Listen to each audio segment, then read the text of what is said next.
હા મમ્મી દે હવે સાસ લ્યા ઉભો રે હાંડી લ્યા હવે એ વિકાસ રાખજે ચાલો હાંડી પછી પકડ ઉભો રે તકલી તો હોતા ને ભેગા કરે હે ને હાલ એમને પકડ કે સાસ દે કે સાસ દે નીચે રાખી દે પીછે જા પીછે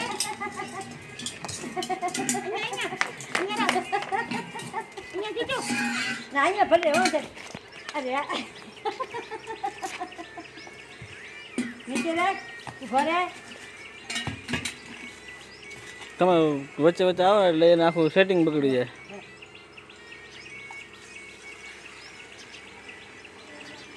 ઉભો રે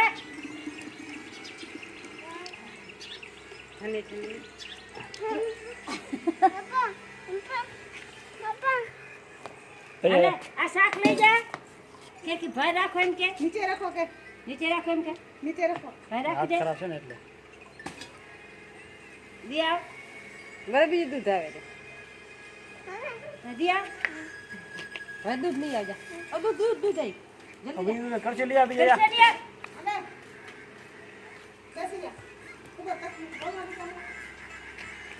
ગરમ લાગે હવે એને ગરમ લાગે